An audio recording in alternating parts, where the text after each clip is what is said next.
Welcome to Brave Together podcast, an empowering resource for the parents of children with disabilities, neurodivergence, and all unique needs.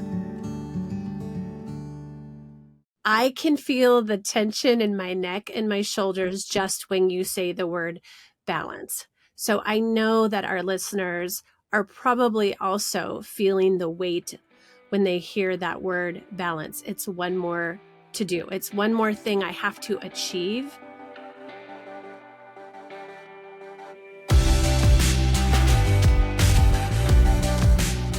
Hi, Bravies. This is Jessica Patay, mom, storyteller, advocate, and the founder and CEO of We Are Brave Together, whose mission is to preserve and protect the mental health of caregiving moms everywhere. And I'm joined by two fantastic fellow Brave Mom co-hosts to help answer your questions. Hi, I'm Susanna Peace Lovell. I'm an author, a certified life coach and soul care coach, and an advocate for the health and wellness of disability families everywhere. Hi, I'm Dr. Zoe, a licensed psychotherapist, writer, speaker, author, and complex shame expert. We are gathered here to share our experiences, share our wisdom, and answer your questions. Have a caregiving question? Find the link in the show notes to leave us your message. May you feel seen and heard and not alone.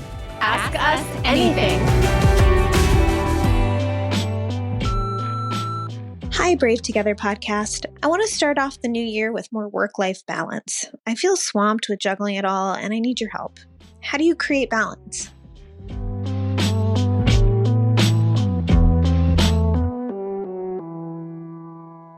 Hi, everyone. Happy New Year. Hi, Happy New Year. So good to see you guys. So great. Happy New Year. So good to be together. This just fills my heart, my soul. I'm so glad to see you both. And I'm so excited that we are on UK Health Radio. Yay. Yes. And we are now on Tuesdays, everyone. For 5.5 years, almost 6 years, we were on Wednesdays. And now we're going to drop new episodes on Tuesdays. And we want to tell you a little bit about UK Health Radio. It's a 24/7 independent internet radio station and podcast platform founded by cancer survivor Johan Ilgen Fritz, dedicated to providing global evidence-based information on holistic health, wellness, fitness, nutrition, and medicine, bridging conventional and alternative approaches to empower listeners to take charge of their well-being with expert-led shows and interviews. You can find it on the internet. You can go to their website, UK Health Radio, or go to their app and find them and support them. So this is a new year and we have a new audience. So I think this is a great opportunity to reintroduce ourselves, Zoe and Susanna. So whoever wants to go first, and then I'll go last. I guess I will go first. Hi, ladies, and hi, UK Health Radio. We're so excited to be here today. I'm Dr. Zoe, and I am a mom to 5. My second oldest daughter, Sullivan, has Prader-Willi syndrome. She's 19, and so I've been walking this caregiving life now for 19 years. And I'm also a therapist, a speaker, and an author.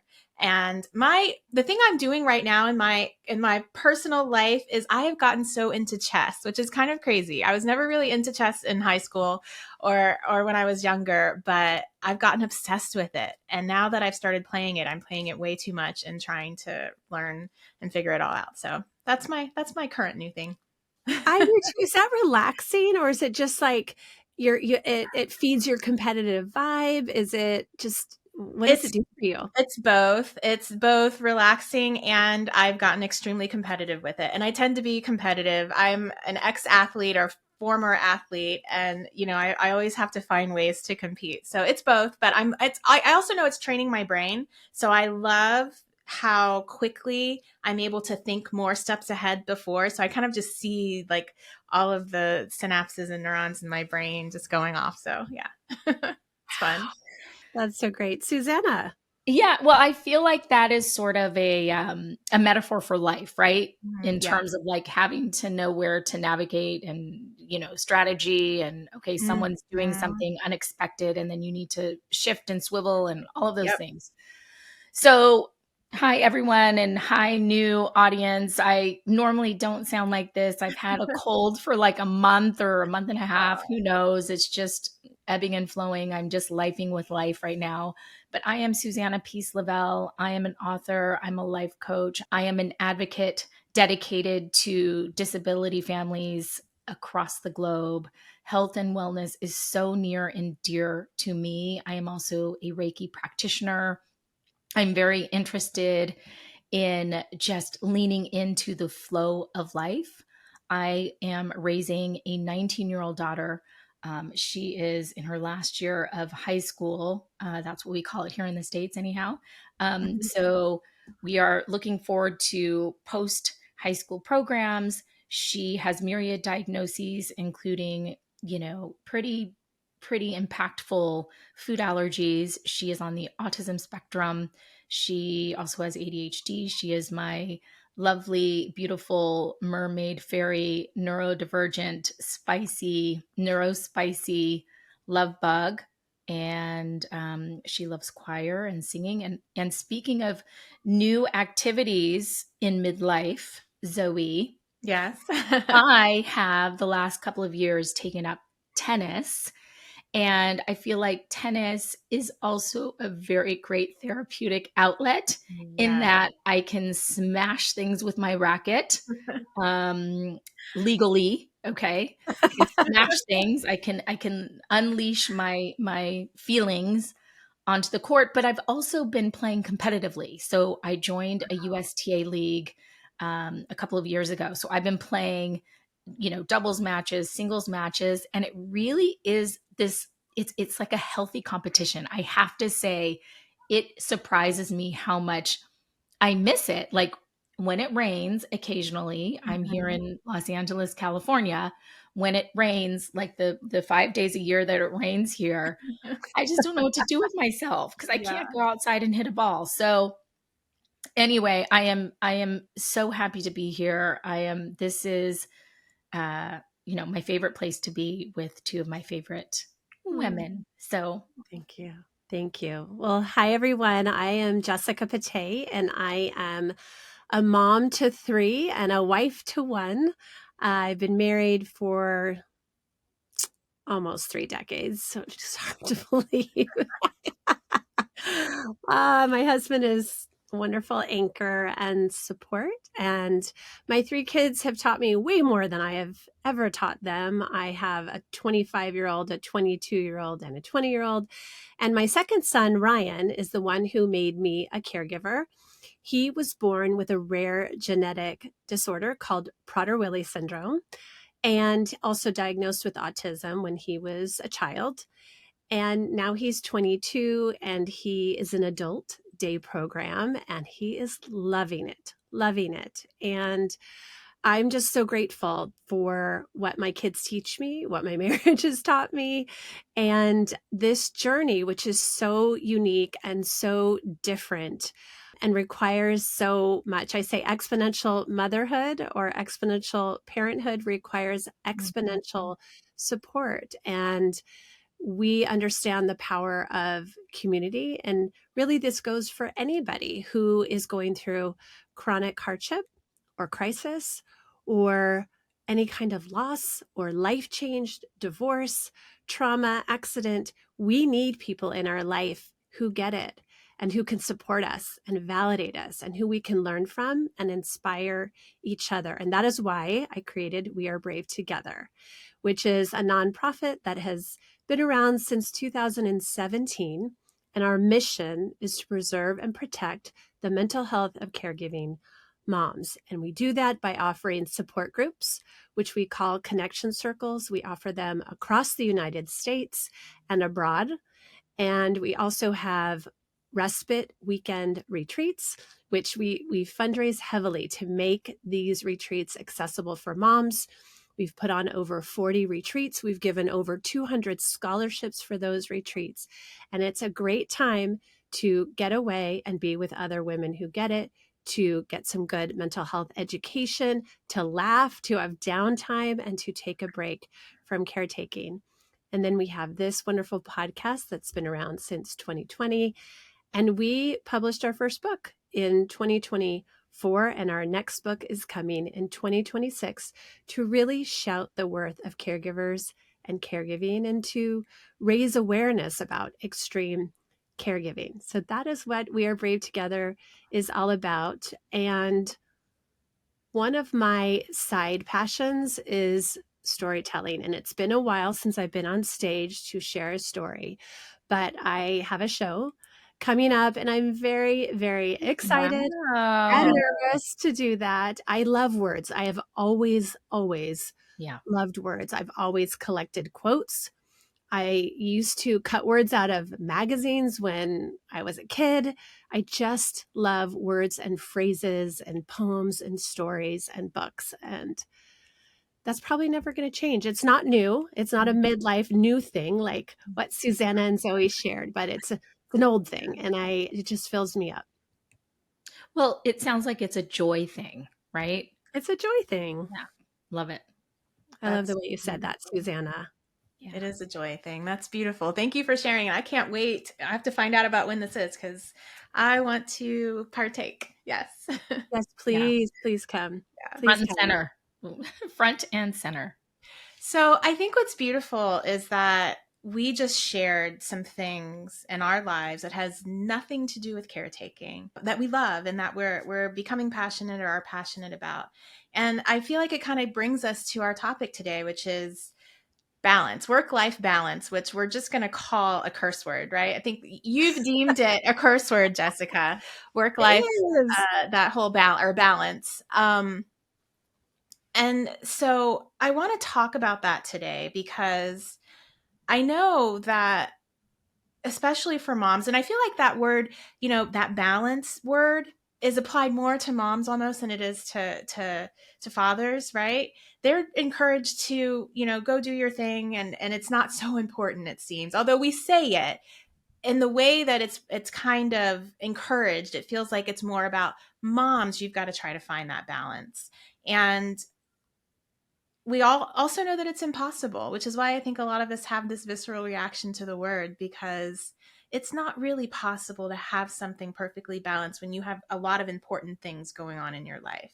And so I want to open it up to have you guys talk about what you think about when you hear that and how we can encourage moms out there, caregiving moms out there who feel frustrated and shame that they can't kind of keep this whole thing balanced. For me, I truly don't believe there's any such thing as that. I like to think of it as knowing which balls to drop. So we're juggling a lot of things.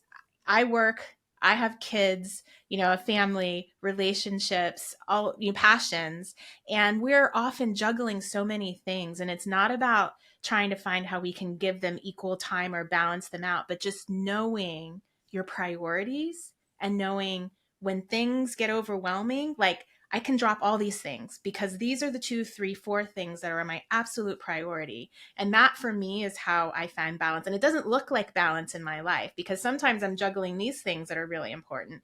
And other times I might be juggling some other things, but it's really about discernment about which ones you can let go. And letting go feels hard sometimes. But if we're going to have health, we have to let some things go. What do you guys think? Well, I love that. And I've got a perfect example of what I did to drop balls. And I don't feel 1 ounce of guilt or at all. I decided last year I'm not going to host Thanksgiving. And that was a wonderful reprieve from hosting. I also decided we're not going to do family pictures and I'm not going to send out holiday cards. Good for you. And I didn't feel guilty about it. I still don't feel bad at all. It was such a nice break. I had to let it go. I was just way too tired going into the holidays. So I made those decisions early on and I stuck to it and I didn't waver. And it was really good to let go of that.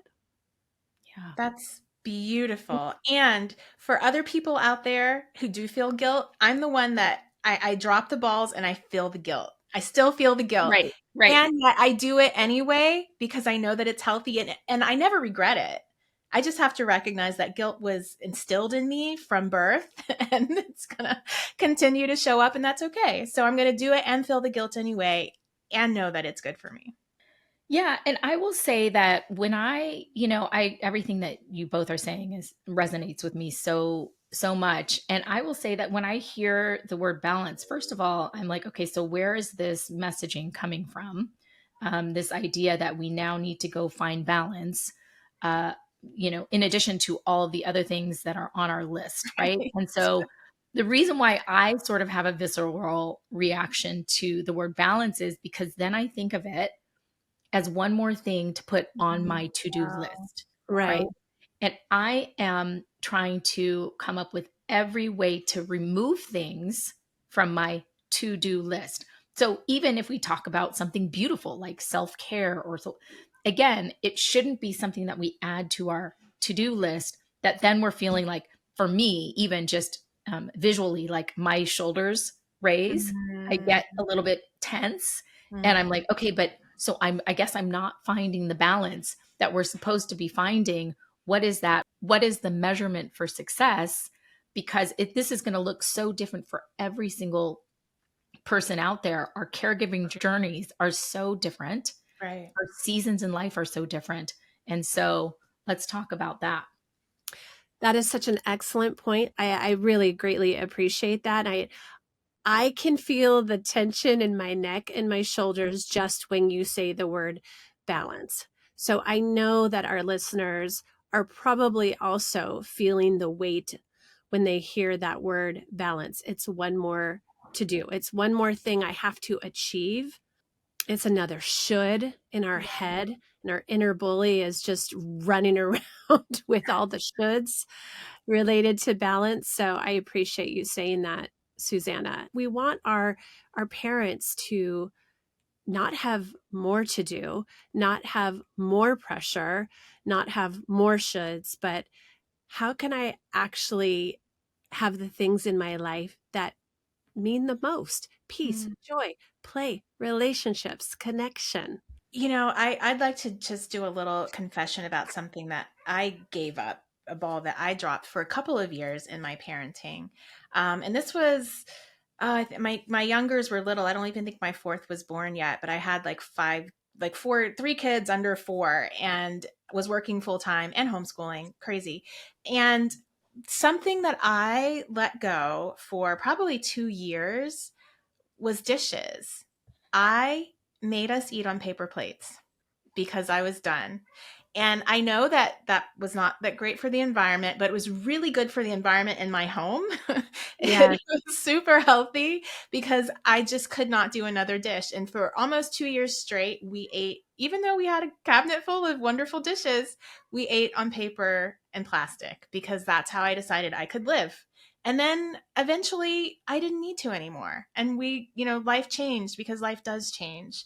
And the kids got older and my capacity, whatever. But that's something that I gave up. And thank you for confessing something that you gave up, Jessica. I also gave up family pictures a while ago and cards. Then I've come back to them, not the cards. I'm never going to send out another Christmas card, but I love receiving other people. Yes. Susanna, what have you given up? Well, I'm not quite there yet, but I do have the intention of wanting to give up certain things for sure. I just want to paint a little visual that comes into my head when I think about balance that I think can be helpful for all of us to relate to in terms of what can we cut back on? What can we do? What can we sort of, take off our plate? What feels okay to add onto our plate that doesn't feel so, impactful in terms of disturbing the peace or disturbing our balance, whatever you want to call it. So if you take a big, pizza pie, right? And normally we slice that into 8 even slices, they're all the same slices. If we think about our life and all of the things that we're participating in and the things that are important to us in life, maybe one of those slices is career, but maybe we break that down even more. One of those slices is, the new book that I'm working on, right? One of those slices is caregiving. Actually, I would offer that 4 of those slices of the big pie is Yes. caregiving Yeah. academically, caregiving emotional support, caregiving advocating for my child in terms of the resources and support that they need, the funding, so forth, so on and so forth. My relationship with my family, partner relationship, right? Then a sliver of, self-care, soul care for me.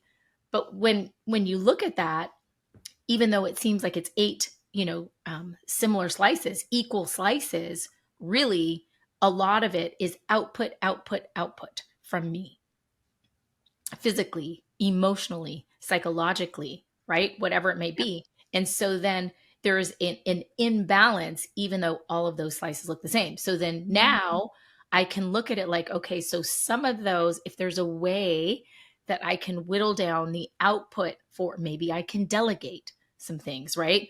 I love the paper plates. I'm doing that right now in our season at home because it is, my daughter, whose name is Arizona, is in, a season of choir concerts. She is in a season of playing soccer for her school team. And there are so many ebb and flows in that season, right? Because sometimes games are canceled because of the rain, then a pickup is at a different time, and then, right? So things have to shift and change. So now then that means that I need a couple of extra slices of pizza for my tennis and for my walking and for my writing in my journal and for just quiet time and curling up with a good book for 5 minutes or whatever it may be on any given day. Having a beautiful cup of tea helps me. I have such a literal logistical mind. I feel like because, I'm a Capricorn or whatever it is, like my mind really responds to like open spreadsheets and the different to-dos there. So if I can look at it mathematically, I get this all the time. I'm sure you both do as well. Hey, I have a friend. Can she, her son is, having some issues with his IEP. And do you think that I can give her your number to bounce off some ideas, right? We all get this all the time. And it's also part of our work, right? Yeah. So we don't want to not help somebody, but Right. also we get a lot of those requests. Literally the other day, someone asked me that question and I said, you know what, right now, actually email would be so much better for me as Good. opposed to, like you can happy to send an email because then I can respond, when I'm able to respond, as opposed to playing phone tag and so on and so forth. So anyway, that was a long-winded way of thinking about balance in my head. And all that made me think about was wanting to order a pizza because that sounds delicious. Maybe that's dinner tonight. Yummy. I think, we survive and thrive by saying no to things and people. And I think, we've probably all heard this expression, if it's not a hell yes, it's a no. So if it's not something that lights you up and brings you energy and joy, then just say no. Now, I know that's really easy for me to rattle off, but we have to really stop and pause and decide what is best for us and our family. And if we're taking care of our mental health, and that's a goal, to take care of our mental health so that we don't completely burn out as human beings, as parents, as caregivers, then we are going to have some boundaries with people, activities, volunteerism, what have you, in order to protect ourselves. And I think it's also important to really take an inventory of all the shoulds in your head. Yes. That inner bully that's telling you should. Is it fact?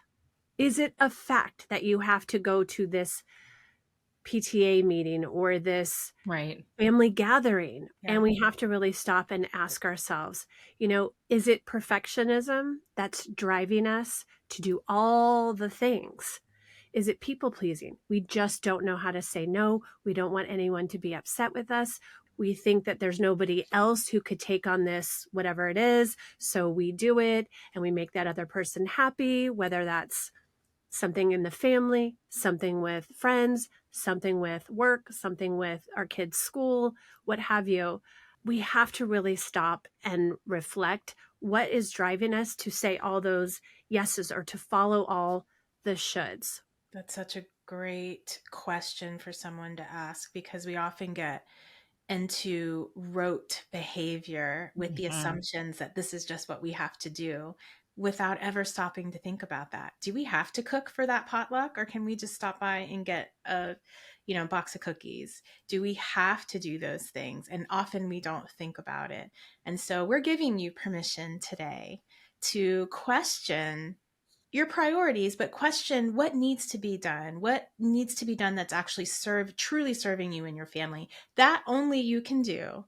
And what balls can you drop today in the service of that curse word balance? Right. So, Zoe, you said you still battle guilt with saying no. I would love to hear both of your take, though, on guilt, because I just want to relieve parents of guilt, the unnecessary, I call it false guilt. If you did not do something morally, ethically wrong, we do not need to feel guilty. I think guilt often is about the expectations that we set for ourselves, or we think culture, society, family, friends set for us, and we think we have to fulfill those expectations. And if we don't, then we're wrong. We should feel guilty. And I say no, no, no, no, no to that. Yes. Guilt is this can be a healthy feeling, physiological response, emotional state that says I've done something wrong to break my moral code, right? So guilt is about morality. And what often happens is that we apply morality to things that have nothing to do with morality. We decide if I don't serve my family on, our glass plates, then somehow I'm now a bad mom, right? And so then I feel guilty. It's invalid guilt because I've applied morality to something that it's not. I'm still a really good mom, and the kids get the same food if it's served to them on a paper towel or on ceramic or, on silver, whatever it is. And so we have to pay attention to the ways that we moralize behavior that is not. And when we're able to not make our behavior, our choices about morality, then guilt can wash away. That was such a great way of explaining. good. That was like the best I've heard lately. That is so good, Zoe. Thank you. The reframe of that, because as you were saying, Jessica, just before Zoe was sharing that, which by the way was such a beautiful visual for me in my head of just, again, listing out my morals and my values, like what's important to me.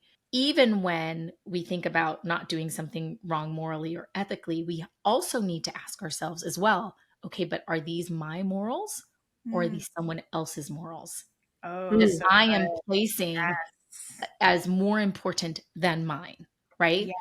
So because we have the societal, side eye, or whatever it is, like looking at us like, are you sure you want to use those paper plates? Are you sure? Because, maybe, right? That's not very green. It's not very green. Right. I own that. Right. You're like, and I know, and I'm going to do it anyway.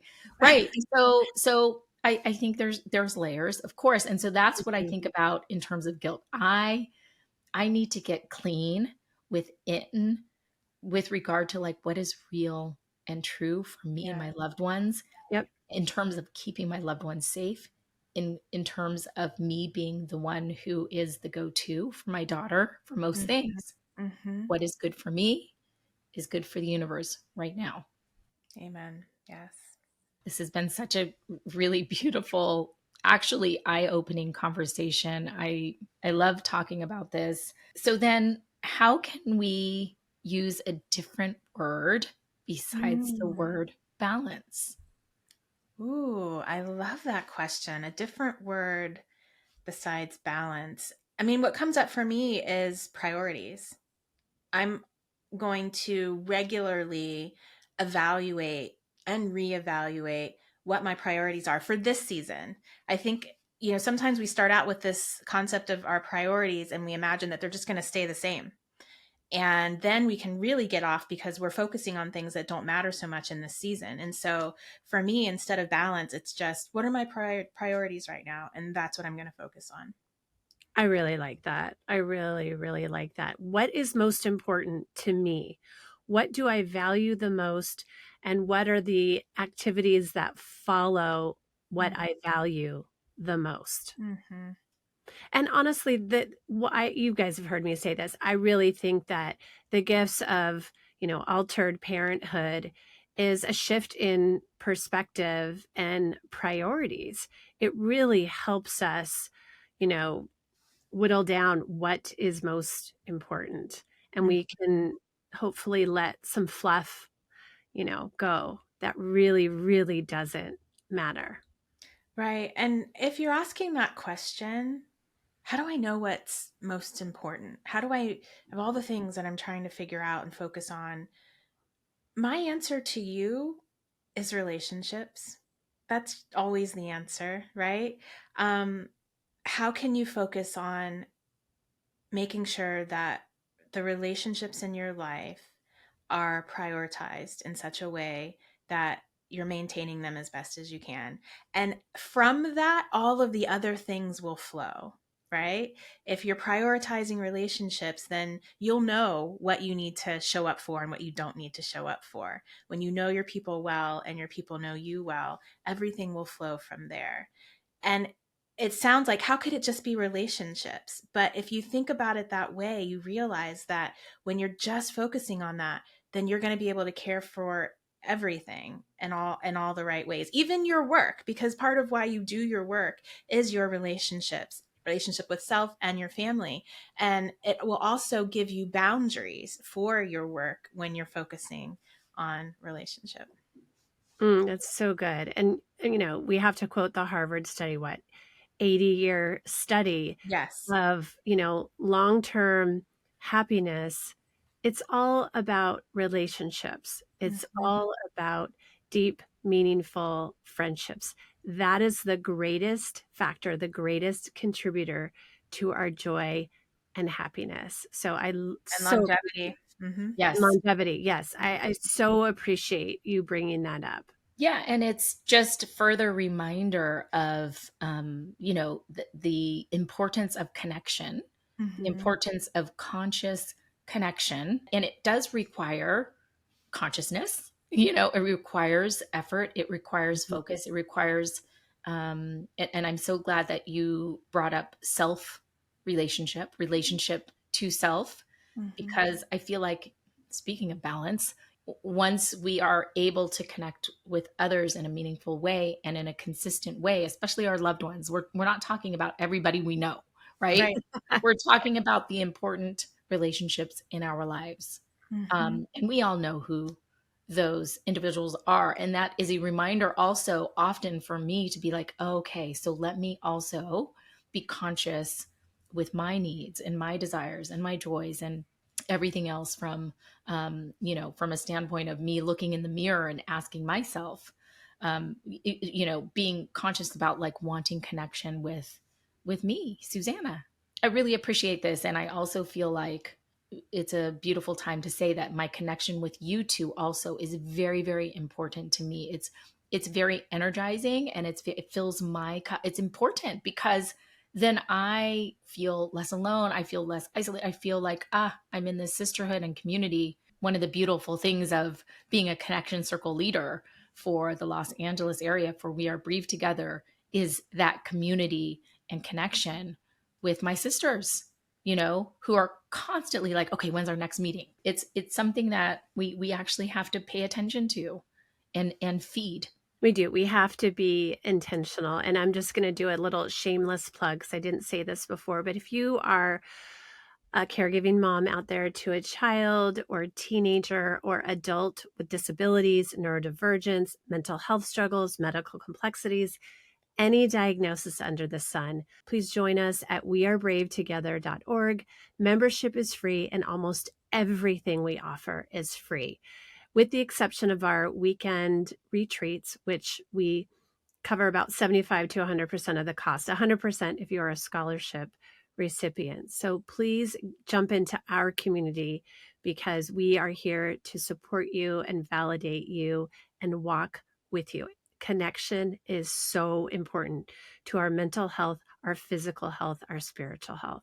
And also, because we have all these new listeners, I think it's important for everyone to know that we have, members all over the globe. I don't know how many countries. It's everywhere, right? Yes, we represent 30 countries with our membership. That's amazing because caregiving is a global thing. It is. It is. I think back to the original, like, how are you doing with your work-life balance? I think a deeper, richer question would be, how are you pursuing joy these days? Yes. I mean, thank you for that reminder. If someone asked me that, thank you for that reminder. How are you pursuing deep connection? And it sounds so probably touchy-feely, and some people might roll their eyes, but really, that is what our soul needs. That's what we need as humans, not work-life balance. Not work-life balance. I love that. How are you pursuing the things that light you up? Yes. When you're doing that, you'll do the work and you'll do the other things, but you will experience that. If we want to use the word balance, it's really just joy, knowing that your life feels purposeful and full, both because you're doing good work, you're taking care of the people you need to take care of, you're in good relationships, and you're feeding your soul through your passion. That, if we were going to say what that is, that's work-life balance. And there's no timetable or, like you said, piece of pie that you cut out to determine what goes where. Your heart knows when you are pursuing joy. Yes. Yes, yes, yes, yes, yes. Yeah. Of course, now when you just said pie, I thought about pecan pie. So now I have like pizza and pecan pie, pumpkin pie, apple pie, Apple pie for me. apple And pie. pizza too. Yummy. Sorry, I must be hungry. I'm always hungry. No, but I believe that, when we, how they always say, like, do what you love and you never work a day in your life, right? And I feel like the three of us are all so connected to our purpose and passion in the work that we do. Yeah. And so there are ways to intertwine, dance in between the living and the breathing and the working and the living and the breathing and the working, and having it all be some sort of like conscious flowy movement together, right, throughout life. I do believe that is available to all of us. I really absolutely do. So I love this reminder, and I'm going to write a little list after we finish recording of all the things that bring me joy that I want more of in my life. Right? Yeah. I also want to I'm thinking about the listener who is often in the hospital. Yeah. I'm thinking about the listener who is often at home with their child who has medical complexities, or their child who has severe behaviors, and going out in public is just way too scary. It's difficult. There's too much unpredictability about their child's behavior or eloping. I still believe that it is possible to find a little at home bedside, activity that can bring you joy. It's just a matter of probably trying some new things. Like, I've never learned to crochet, or I've never been a crossword puzzle person, or I mean, there's a lot of at home activities that you could engage in a few minutes here or there to light you up, and we're giving you permission to figure out what that is. We want that for you. So if you're listening to us and going, well, that's really nice that you have time to play tennis or play chess or do hot yoga or whatever, that's nice for you. We want to tell you that we see you, and that we know that we have caregivers here that are all over the spectrum of caregiving to incredibly intense daily lives, living moment by moment, and others who do have respite care professionals and can take breaks and can step away from the hospital or step away from home and breathe. And we just acknowledge all of you and validate all of your experiences and what you're going through. and we still want you to have moments of joy. Everyone's pursuit is going to look different and at different stages. Because when I was feeding my kids on paper plates, I didn't have time for anything, nothing, no self-care, which is how I started into writing that book. Because I really had went to a place of burnout because I dropped as much as I could. And still I was going, and really got to that place of burnout. And so I see you too. I've been there. And, we are in a season now that is a little different than we were when our olders were little, but we remember, and I remember that frustration and the despair and feeling like it was never going to end and feeling like I was alone and had no options, right? And yet still, I found my way out of that place by seeking the things that fed me. And for me, it was journaling. It was finding time when all the kids were asleep, that 5-10 minutes of just journaling and just kind of pouring my heart out on paper, which eventually became my self-care book. And so even when you're in the midst of the worst, the darkest, there are things that you can do. And just like you said, in your home, the beauty too is that we have this thing called the internet, which is where you're listening to us right now. And through the internet, we can, in our homes, connect with so many people. I play chess with people all over the world. I don't have time to go to a chess tournament, but I can do something, in my own home. And so, yes, even in our own homes, we can still connect with the world, and we are here. And there are other people out there too that can support you in finding your joy. And if you're out there and you're like, will you please help me to connect? Please send us a message. Please send us a message. We will help you connect with others. Yeah. And I think that's what's so beautiful about this, unexpected connectedness via the World Wide Webs and everything else, right? is that there is access, right? I remember when I was breastfeeding and I was experiencing such debilitating postpartum anxiety and depression, and I was up all night by myself feeding my very fussy child, and I just was so lonely. I was so lonely. But I know that, if it was today, I could at least be playing Words with Friends or Candy Crush on my phone, and honestly, I do know that I would have felt less lonely. I was so lonely. Yeah. I was in despair. So I'm grateful for everyone who is learning about us and listening to us for the first time. We are so here for you. I am just ecstatic about this journey together. Well, thank you, ladies, for such a wonderful conversation about that word that we will stick our tongue out to, balance. And so we invite you, listeners, to create your own word. Create your own word for that. Yeah. And next time someone says, like, how's your work-life balance? You can flip it around and say, actually, I look at it as a joy life balance. That's how I look at it. Mm-hmm. And take that pressure off. Like, just immediately take that pressure and that to-do off your list.